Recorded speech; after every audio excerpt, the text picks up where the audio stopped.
Honestly, we left a little bit disappointed from Orlando, wanting to come back with the 3 points. We felt that for the majority of the game we did enough to come away with the 3 points. Unfortunately, we failed to take our chances, and it's something that we've been working on a lot to hopefully do a better job in the upcoming games. We do a good job creating chances, we're just not taking the easy ones.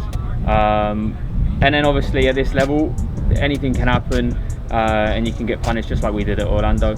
But the positives out of that game is that, you know, for 40 minutes of a game with 10 men against a good side, like, they can possess the ball and they get you running and about, and so it showed good character and good personality from the lads to just stick in and come away with a point. I thought we played exceptionally well in the first 60 minutes.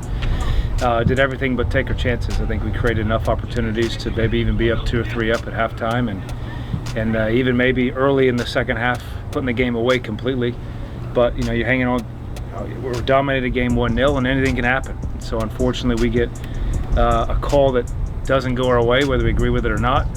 It compounds itself with an ejection. So now we go from being up a goal to, you know, now we're tied and down a man. So the complexities of the game completely changed, and the last 30 minutes were really just about preserving a tie at that point. Maybe we had a chance, maybe nip a result at the end, or nip a win at the end, but, you know, in terms of resolve and resilience, I think the guys battled for the last 30 minutes. It's just unfortunate we were in a situation that we were only hanging on to a 1-0. We should have been up earlier, but it is what it is, and I think we can build on our first 60-minute performance and hopefully have some momentum going into tomorrow night. I'm disappointed with myself. You know, I think I feel dangerous. And I think it reflects the fact that I'm able to create a lot, statistically speaking anyway. But, you know, I want to be a bit more concrete in taking my opportunities. There's a couple of chances this year where I had to have done better. And then again, just making it even easier for the lads in front of goal, hopefully to try to create a few more tap-ins, you know. But we're halfway through the year. And we said it from the beginning, and we'll say it again, you can't get caught up in the highs and you can't get too lows in the lows, you know. So just staying balanced and taking it one game at a time. And obviously we're all raring to go against Greenville. It's always a good battle against that lot, and we just want to get 3 points really badly. Yeah, I mean, Greenville's always a bloodbath between the two of us. It's always a one goal game.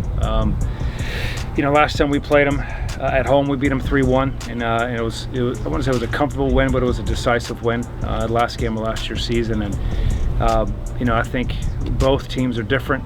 I think we can take some pieces from our first game against them, but also understand that we're at our place. We can play a little bit more expansive, not being on turf like at their place. We can now dominate the game possession-wise a little bit more, and I think it's a matter of just little details, because there's not a whole lot that separates our two teams. I mean, we're clearly missing some players going into this, but we have to find a way to compete and get 3 points. This is an important 3 points for us. It's always class. I mean, there's something about playing on the road, you know, playing in front of away people and feeling like, you know, you're really like the boys against everybody else. But again, playing at home is just a different. You can't compare it in my eyes. The field is fantastic, and obviously you play in front of the community here, who's always so supportive of us, and then you have family and friends that can come and see you. And you know, in the last few months we haven't really been able to socialise, so home games is the opportunity where you actually get to see some faces, which is always nice.